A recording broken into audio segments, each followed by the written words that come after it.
Good morning friends, ફરીથી આપણે થોડાક સમય પછી મળ્યા છીએ.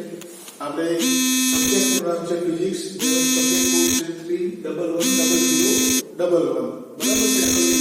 નંબર 3 જોયું હતું. આજે લેક્ચર 2 ની વાત છે. એમાં આપણે જોઈશું ફરીથી આગળ કે ભાઈ અલ્ટ્રાસોનિક વેવની પ્રોડક્શન મેથડ. જેમાં પહેલી લેક્ચરમાં આપણે જોઈ હતી અલ્ટ્રાસોનિક વેવની પ્રોડક્શન મેથડ, જેનું નામ હતું મેગ્નેટોસ્ટ્રિક્શન મેથડ. આજે આપણે એક બીજી મેથડ જોઈ રહ્યા છીએ જેનું નામ છે પીઝો ઇલેક્ટ્રિક મેથડ. બરાબર છે? આ બે મેથડમાંથી એક મેથડ 7 માર્ક્સમાં જીટીયુ માં કમ્પલસરી 100% પૂછાશે. તો હવે અલ્ટ્રાસોનિક વેવ પ્રોડ્યુસ કરવાની બીજી મેથડ પીઝો ઇલેક્ટ્રિક મેથડ સમજીએ. તો આ મેથડ સમજતા પહેલા આપણે એના પ્રિન્સિપલની ચર્ચા કરીશું કે જેનો પ્રિન્સિપલ છે ઇન્વર્સ પીઝો ઇલેક્ટ્રિક ઇફેક્ટ. બરાબર છે? જેનું નામ છે ઇન્વર્સ પીઝો ઇલેક્ટ્રિક ઇફેક્ટ. હવે મિત્રો તમારા મનમાં એમ થશે કે સર આ પીઝો નો મતલબ શું થશે? બરાબર છે? તો આ પીઝો છે એનો આપણે સાદી ભાષામાં મતલબ કરીએ તો એનું નામ થાય ક્રિસ્ટલ. બરાબર છે મિત્રો? પીઝો નું બીજું નામ છે ક્રિસ્ટલ. તો આ ક્રિસ્ટલ ના આધારિત એક મેથડ છે. તો અહીંયા ક્રિસ્ટલ દોરેલો છે. જો અહીંયા તમે જુદી જુદી ટાઈપના ક્રિસ્ટલ ઉપયોગમાં લઈ શકો, જેમ કે ક્વાર્ટઝ ક્રિસ્ટલ છે. બરાબર છે? પછી રોચેલ સોલ્ટ પણ લઈ શકાય,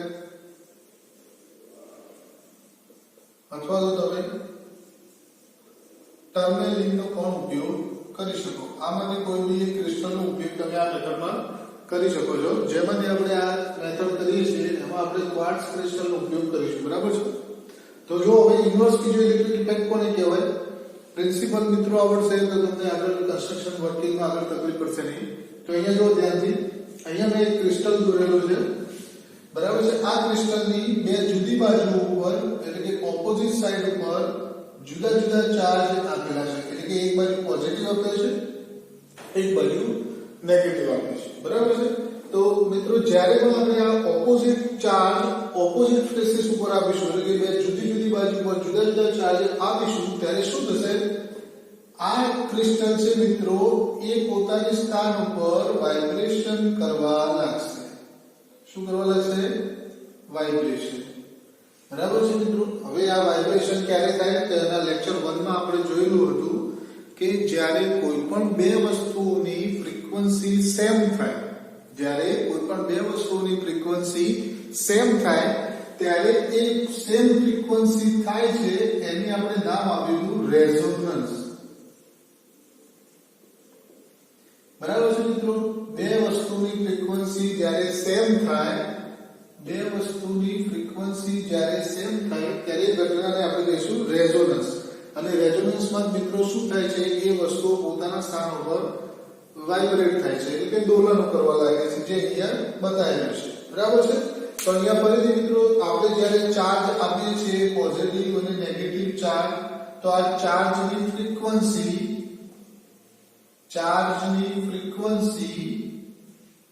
કોના બરાબર થશે? આ તમારા ક્રિસ્ટલની ફ્રીક્વન્સી બરાબર થશે. ક્રિસ્ટલની ફ્રીક્વન્સી બરાબર, જ્યારે ચાર્જની ફ્રીક્વન્સી ક્રિસ્ટલની ફ્રીક્વન્સી બરાબર થશે ત્યારે આ ક્રિસ્ટલ પોતાના સ્થાન ઉપર વાઇબ્રેશન કરશે. બરાબર છે? અને જો વાઇબ્રેશન કરે છે ક્રિસ્ટલ, તો જે જગ્યાએ વાઇબ્રેશન થાય છે એ બંને છેડા ઉપરથી તે પોતે અલ્ટ્રાસોનિક વેવનું પ્રોડક્શન કરશે. અલ્ટ્રાસોનિક વેવનું પ્રોડક્શન કરશે. બરાબર છે? ખ્યાલ આવ્યો મિત્રો? ફરીથી એક વખતે સાદી ભાષામાં કહું છું. ઇન્વર્સ પીઝો ઇલેક્ટ્રિકમાં શું કરવાનું છે? ક્રિસ્ટલ લેવાનું છે, એની બે જુદી બાજુ ઉપર જુદા જુદા ચાર્જ આપવાના છે. આ ચાર્જની ફ્રીક્વન્સી તમારા ક્રિસ્ટલની ફ્રીક્વન્સી સાથે મેચ થશે તો આ ક્રિસ્ટલ વાઇબ્રેટ કરશે, અને વાઇબ્રેશન થશે તો અલ્ટ્રાસોનિક વેવ પ્રોડ્યુસ થશે. તો આ સમગ્ર ઘટનાને આપણે કહીશું ઇન્વર્સ પીઝો ઇલેક્ટ્રિક ઇફેક્ટ. 1-2 માર્ક્સમાં ફક્ત ડેફિનેશન પણ પૂછાય છે કે what is the inverse piezo electric effect. બરાબર છે? તો આપણે શબ્દસર ફરીથી ઇંગ્લિશમાં જોઈ લઈએ છીએ મિત્રો. જો કે when the opposite charge apply on the opposite faces of crystal, the crystal starts vibrating. But when crystal ક્યારે વાઇબ્રેટ થશે? When the frequency of charge is become become equal to the crystal frequency. ફરીથી when opposite charge apply on the opposite faces of the crystal starts vibrating. When the frequency of charge is become equal to the crystal frequency, that is known as inverse piezoelectric effect. બરાબર છે મિત્રો? હવે જો inverse piezoelectric નો મતલબ તમને ખ્યાલ આવી ગયો, એટલે કે આ મેથડમાં આપણે એવું કરવાના છીએ કે કોઈ ક્રિસ્ટલ લઈશું, એ ક્રિસ્ટલને આપણે ઇલેક્ટ્રિક ફિલ્ડમાં મૂકીશું અને એને વાઇબ્રેશન કરાવીશું તો એ અલ્ટ્રાસોનિક વેવ પ્રોડ્યુસ કરશે. ઓકે. તો હવે આ જે પ્રિન્સિપલ છે એ પ્રિન્સિપલને એપ્લાય કરતો એક આપણે બેઝિક સર્કિટ ડાયાગ્રામ બનાવીશું, જેને આપણે કહીશું કન્સ્ટ્રક્શન. બરાબર છે? તો આ કન્સ્ટ્રક્શન તમારું આપેલું છે શાના માટે? તો કે અલ્ટ્રાસોનિક વેવ પ્રોડ્યુસ કરવા માટે. બરાબર છે? તો જો અહીંયા સ્ટેપ બાય સ્ટેપ જોશો તો ઇંગ્લિશમાં લખવામાં પણ તમારે પહેલા સ્ટેપમાં તકલીફ પડશે નહીં. સૌથી પહેલા તમારે શું લેવાનું છે મિત્રો? જો એક ક્રિસ્ટલ લેવાનું છે.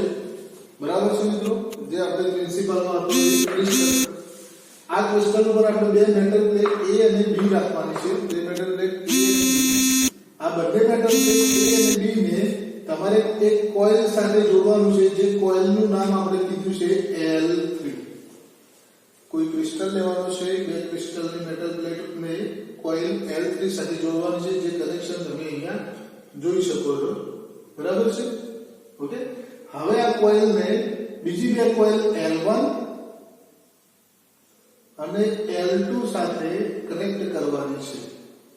હવે અહીંયા મિત્રો જુઓ તમે, આવો સિમ્બોલ તમે જોયેલો હશે કે કોઈ બી બે ઇન્ડક્ટર, આ જે કોઇલ છે એને આપણે ઇન્ડક્ટર પણ કહીએ છીએ.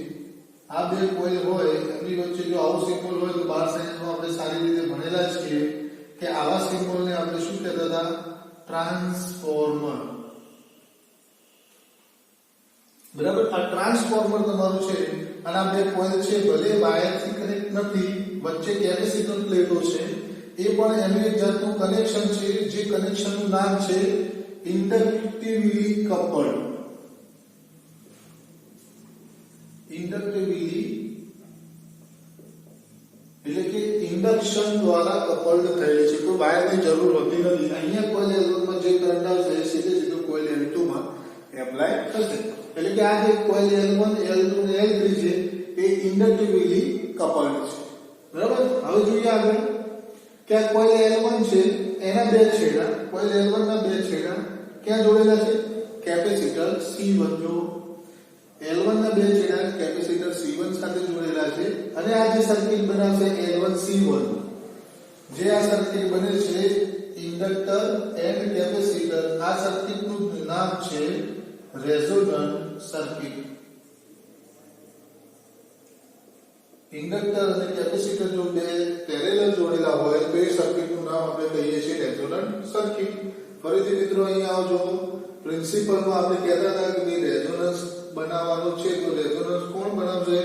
તમારું રેઝોનન્ટ સર્કિટ. તો એ અહીંયા આવી ગયું છે રેઝોનન્ટ સર્કિટ. ઓકે.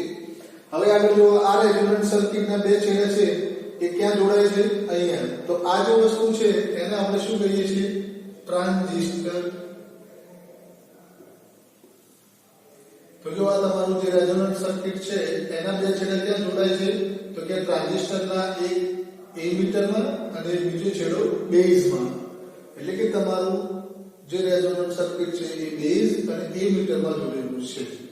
હવે આગળ ઉપર જોઈએ સાથે જો બીજો ભાગ, તો કોઇલ L2 ના પણ બે છેડા ઉપરની તરફ જાય છે એટલે તો L2 ક્યાં છે? બેઝમાં. કોના? ટ્રાન્ઝિસ્ટરના બેઝમાં.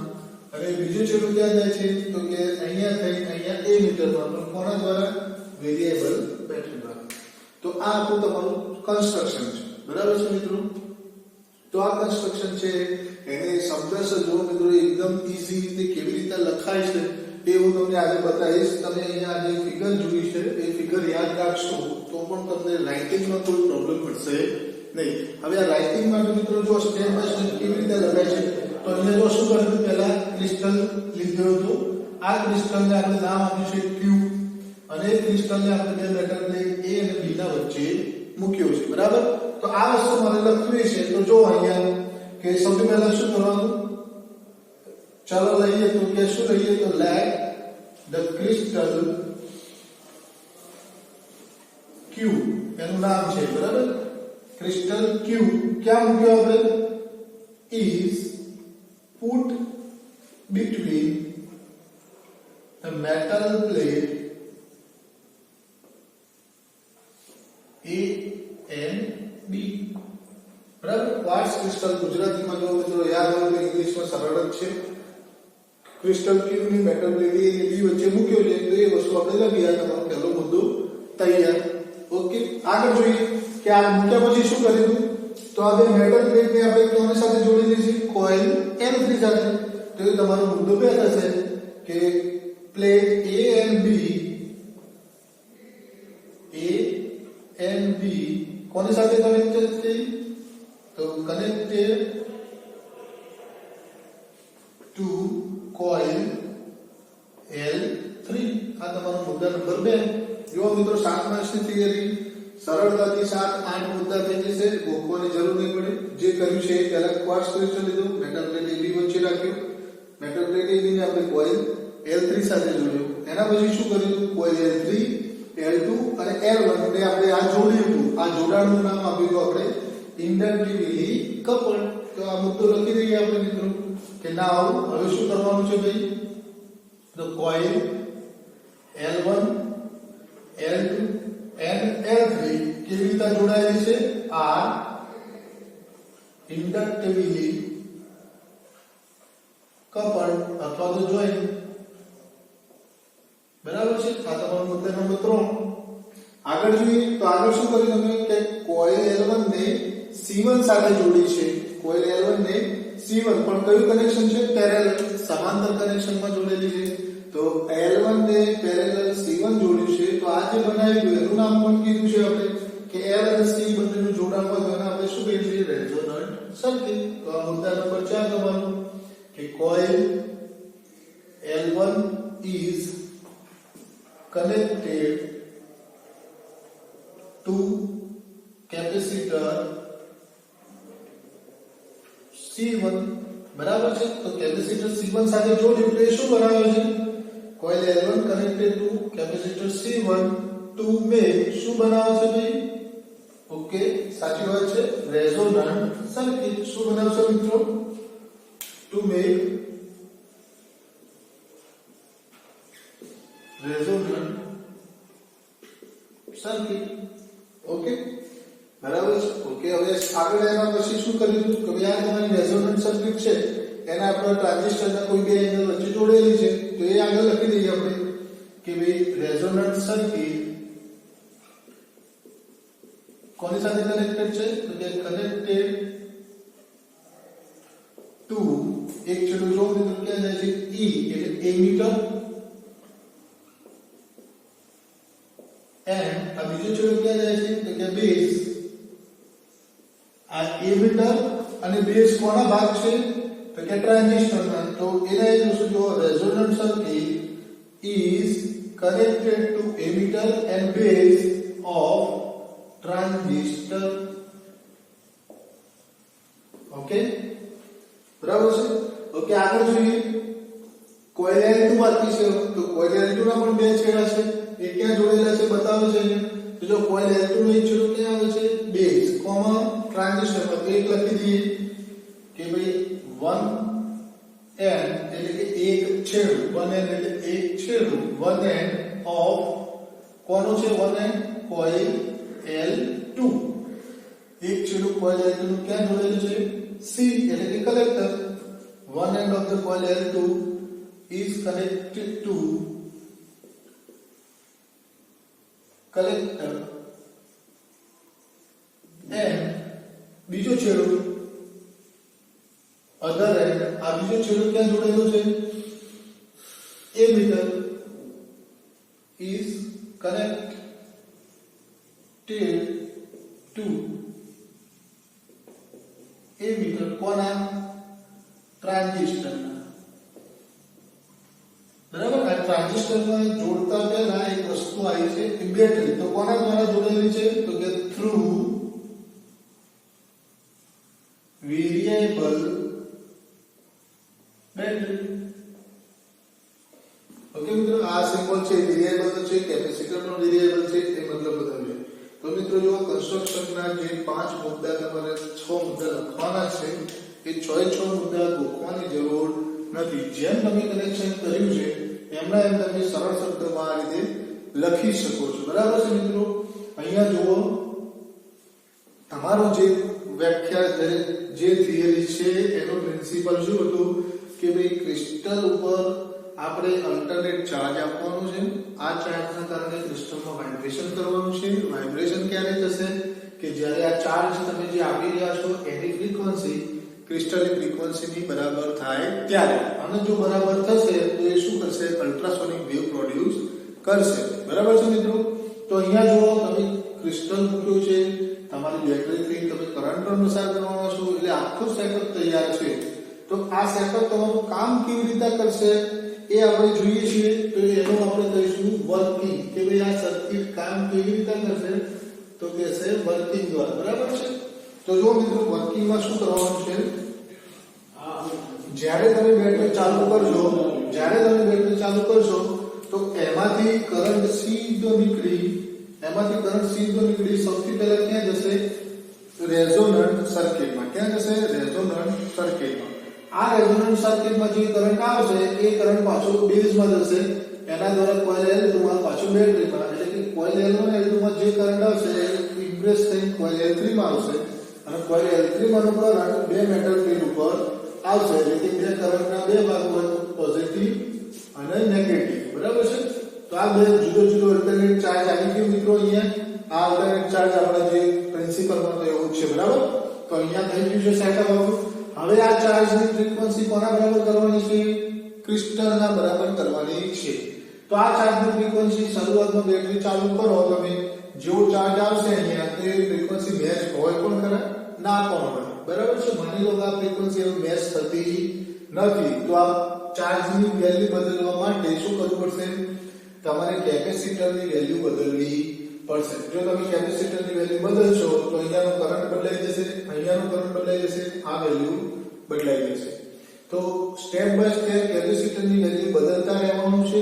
અને આ ફ્રીક્વન્સી ક્રિસ્ટલની ફ્રીક્વન્સી સાથે સેમ કરવાની છે.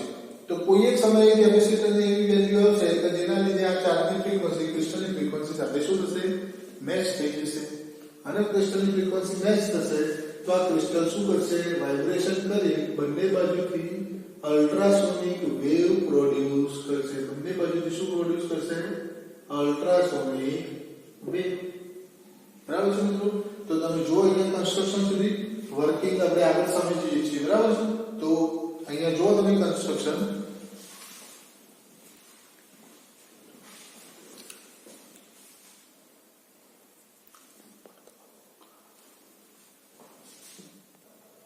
બરાબર છે મિત્રો? તો હવે વર્કિંગ જોઈએ છે.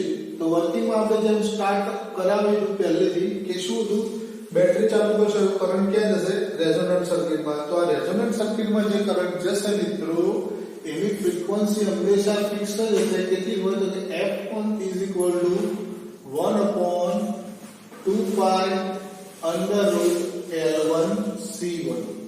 જો મિત્રો જેવી બેટરી ચાલુ કરી એવો કરંટ રેઝોનન્ટ સર્કિટમાં આવશે. આ કરંટ આમ ફરી નાખી સર્કિટમાં પણ કોઈ L3 ઉપર આવશે. અહીંયા પણ ચાર્જ આવશે. તો આ ચાર્જની ફ્રીક્વન્સી તમારી કેટલી હશે? f 1/2π√L1C1. હવે જો મિત્રો આ જે ફ્રીક્વન્સી છે એ ફ્રીક્વન્સી આપણે શું કરવાનું છે? ક્રિસ્ટલની ફ્રીક્વન્સી સાથે મેચ કરવાની છે. શું કરવાનું છે? ક્રિસ્ટલ ફ્રીક્વન્સી સાથે મેચ કરવાની છે. બરાબર છે? ક્રિસ્ટલ ફ્રીક્વન્સી સાથે સેમ કરવાની છે, તો મેચ કરવાની છે. તો આ મેચ કરવા માટે શું કરવું પડે? તમારે કેપેસિટર વેલ્યુ બદલવી પડે. કારણ કે કોઈ કેપેસિટરની વેલ્યુ બદલું છું તો આ ફ્રીક્વન્સી બદલાઈ જશે, એટલે f2 થઈ જશે. બરાબર? L1 અહીંયા C2 કારણ કે કેપેસિટર બદલ્યું છે. સેમ રીતે બીજું કેપેસિટર લઈએ તો એની વેલ્યુ આવશે, એ બીજી ફ્રીક્વન્સી આવશે જેની વેલ્યુ આટલી થશે f3 1/2π√L1C3. તો વેલ્યુ કેપેસિટરની મિત્રો બદલતા જઈશું તો આ ફ્રીક્વન્સી બદલાતી જશે. તો હવે શું કરવાનું છે કે આપણે નેચરલ ફ્રીક્વન્સી ક્રિસ્ટલની કહીએ તો ભાઈ ક્રિસ્ટલની ફ્રીક્વન્સી કેટલી થશે? તો કે ભાઈ ક્રિસ્ટલ ફ્રીક્વન્સી કેટલી હોય છે તો કે 1/2t √e/ρ. અહીંયા દરેક ટર્મ તમને કહી દઉં છું કે આ t છે એ શું છે thickness of crystal. આ e તમારો શું છે તો કે કોન્સ્ટન્ટ. હવે ρ શું છે તમારું તો કે ડેન્સિટી ઓફ મટીરીયલ.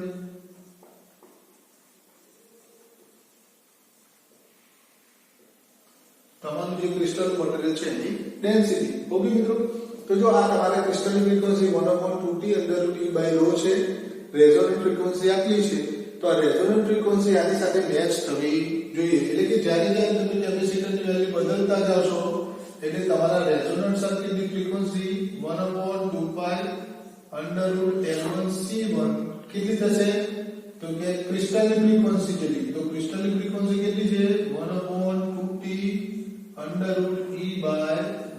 જ્યારે આપણી જોડે મિત્રો આ કન્ડિશન આવશે ત્યારે શું થશે, crystal start vibration. Crystal start vibrating. અને મિત્રો એકવાર જો ક્રિસ્ટલ વાઇબ્રેટિંગ કરવાનું ચાલુ કરશે તો શું કરશે, ધ પ્રોડક્શન ઓફ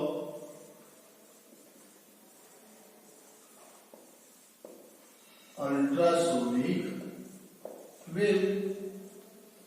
ઓકે, તો મિત્રો અહીંયા જો તમે આ વર્કિંગ તમારું સિમ્પલ જ છે, કન્સ્ટ્રક્શન પણ આવડે એવું છે, તો ધ્યાનથી જરા જોતા રહો. આ જ ક્વેશ્ચનમાં ઘણી વખતે પૂછાય છે કે ભાઈ આ સર્કિટના મેરિટ જણાવો. મેરિટ એટલે તમારા એડવાન્ટેજીસ. બરાબર, આ એડવાન્ટેજીસ કયા છે આ સર્કિટના? તો તમારી આ જે સર્કિટ છે મિત્રો, જે પહેલી સર્કિટ ભણ્યા હતા આપણે કે ભાઈ મેગ્નેટોસ્ટ્રિક્શન ઇફેક્ટ, તો એના કરતા વધારે એફિશિયન્સી વાળી છે. તો આ એક એડવાન્ટેજ છે. પહેલો એડવાન્ટેજ કયો છે કે ભાઈ મેગ્નેટોસ્ટ્રિક્શન કરતા સર્કિટ વધારે એફિશિયન્ટ છે. The piezoelectric method is more efficient compared to the magnetostriction method. બીજો એડવાન્ટેજ કયો છે તો the frequency range to 2 cross 10⁸ hertz can be achieved. જે તમારા અલ્ટ્રાસોનિક વેવ મિત્રો પ્રોડ્યુસ કરી રહ્યા છો તમે, એની ફ્રીક્વન્સી 2 × 10⁸ જેટલી અચીવ કરી શકાય છે, જે આ સર્કિટનો એડવાન્ટેજ છે. બરાબર છે, તો આ બે મિત્રો એડવાન્ટેજ છે. એના ડિમેરિટ્સ પણ છે. હવે ડિમેરિટ્સ એટલે કે ડિસએડવાન્ટેજ. ડિસએડવાન્ટેજ કયા છે તો પહેલું, the production of ultrasonic wave is very costly. Production ultrasonic wave ઉત્પન્ન કરવાનું ખૂબ જ મોંઘું પડે છે મેગ્નેટોસ્ટ્રિક્શન કરતા. ઓકે, અને બીજો ડિસએડવાન્ટેજ કયો છે તો જે આ ક્રિસ્ટલનું તમે કટિંગ કરેલું છે, આ જે શેપમાં ક્રિસ્ટલ દેખાય છે, એટલે કે cutting and shaping of crystal is very complex process. આ ક્રિસ્ટલને આ શેપમાં લાવતા ઘણીવાર તૂટી જાય છે. એટલે કે cutting and shaping of crystal is very complex method અથવા તો પ્રોસેસ. તો આ બે ડિસએડવાન્ટેજ છે, બે એડવાન્ટેજ છે. તો આ સમગ્ર મેથડ મિત્રો 7 ક્લાસમાં જીટીયુમાં આવે છે, જે તમારે ધ્યાનથી જોવાની છે. એકવાર ફરીથી મિત્રો પોઝ કરું છું વિડિયો, તમે શાંતિથી જોઈ લો અને સમજો. કોઈ પ્રોબ્લેમ હોય તો આપણી જે મટીરીયલ છે એમાં પણ તમને આ ક્વેશ્ચન સારી રીતે સમજાવેલો છે. આ તમારો થિયરિકલ કન્સેપ્ટ મેં ક્લિયર કર્યો છે. બરાબર છે, તો જોઈ લો.